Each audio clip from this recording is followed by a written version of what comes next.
नमस्कार दोस्तों, आज की क्लास में फिर से आपका स्वागत है। और आज का हमारा टॉपिक है NC/SC एंड NC/ST। ये काफ़ी इंपॉर्टेंट टॉपिक है, एग्जाम्स में कई बार इससे क्वेश्चंस पूछे जाते हैं। इनफैक्ट यूपीएससी मेंस में भी क्वेश्चन डायरेक्टली पूछ लिया जाता है ऐसी कॉन्स्टिट्यूशनल बॉडीज़ पे।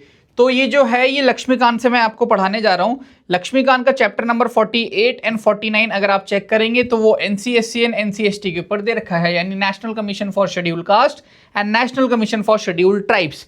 पहले ये दोनों एक कॉमन बॉडी हुआ करती थी, बट बाद में इसको अलग अलग कर दिया गया। वो कैसे हुआ, हम स्टेप बाय स्टेप सारी चीज़ें देखेंगे। अगर आप यूपीएससी की तैयारी कर रहे हैं और पीसीएस की तैयारी कर रहे हैं तो ये वीडियो आपके लिए काफ़ी इंपॉर्टेंट है। तो चलिए स्टार्ट करते हैं बिना किसी देरी के।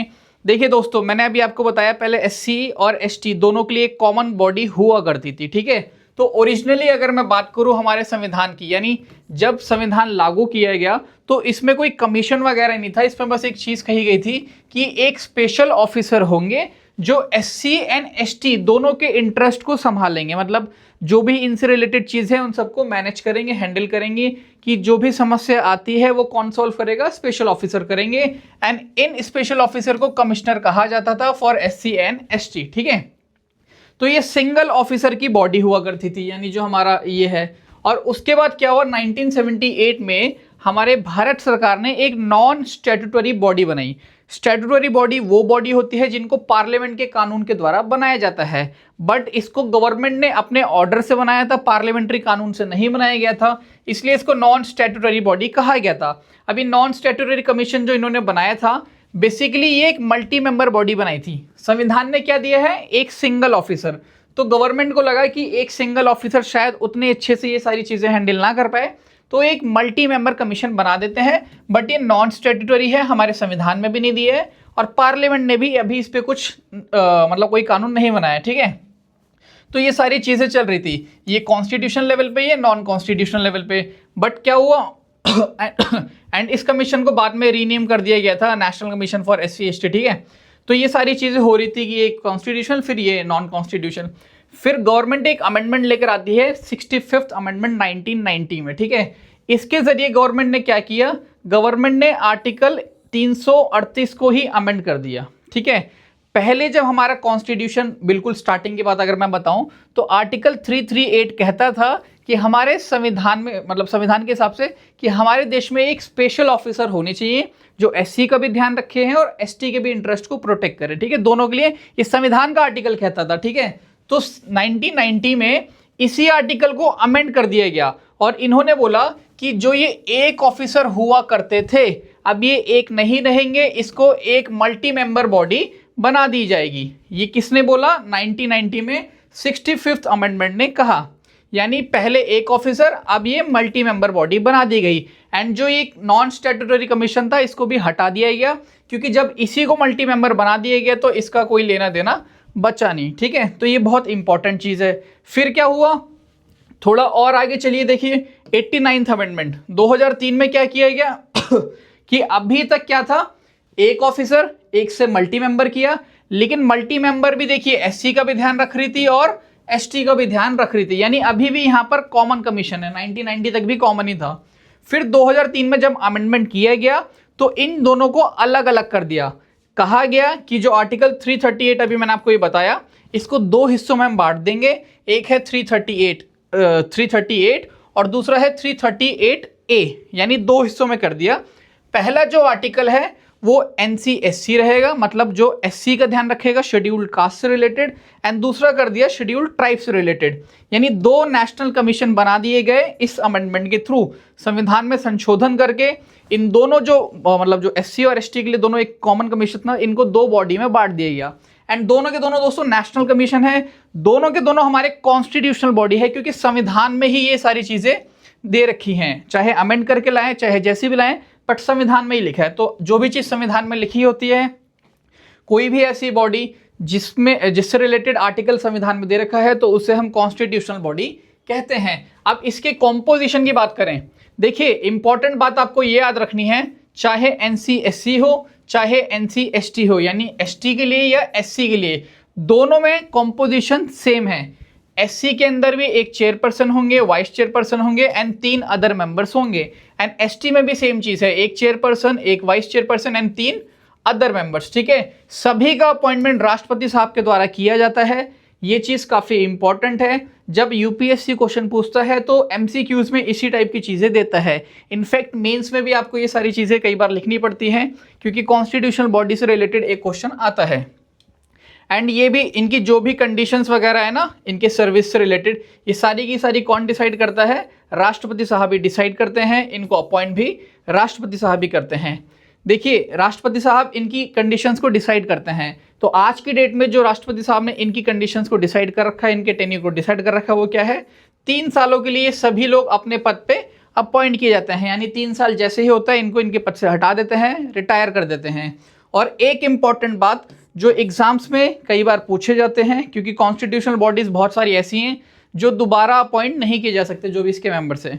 बट इसमें क्या है कि ये भी मतलब इसमें एक लिमिट दे रखी है, जैसे not eligible more than 2 terms.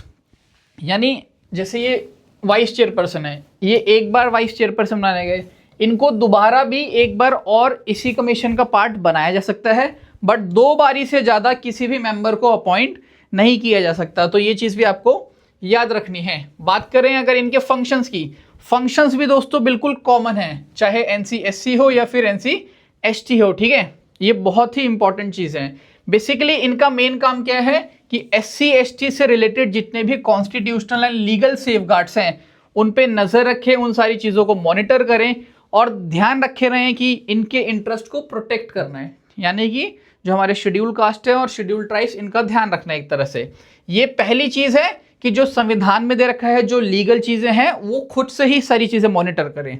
दूसरा पॉइंट है कि अगर कोई कंप्लेन करता है, यानी कहीं से कोई स्पेसिफिक कंप्लेन आती है, तो ये उस मैटर को भी इंक्वायर करते हैं, इन्वेस्टिगेट करते हैं, ठीक है। थर्ड पॉइंट है, ये अपनी एक रिपोर्ट बना के राष्ट्रपति साहब को एनुअली देते हैं। इस रिपोर्ट के बारे में मैं आपको अभी आगे डिटेल में बताऊंगा, ठीक है। उसके बाद लास्ट है हमारा कि यूनियन गवर्नमेंट को एंड स्टेट गवर्नमेंट को, ये दोनों को रिकमेंडेशंस देते हैं कि क्या क्या चीज़ें करनी चाहिए, क्या क्या चीज़ें नहीं करनी चाहिए एससी एंड एसटी से रिलेटेड, ताकि इन लोगों के इंटरेस्ट को प्रोटेक्ट किया जा सके।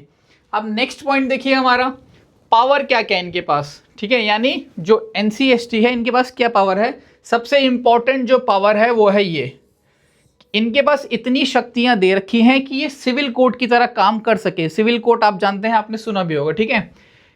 Power to regulate its own procedure, यानी इन पे कोई दादागिरी नहीं करेगा। ये लोग अपने प्रोसीजर को खुद से ही रेगुलेट करेंगी, क्या करना है क्या नहीं करना, कैसे चीज़ों को हैंडल करना है।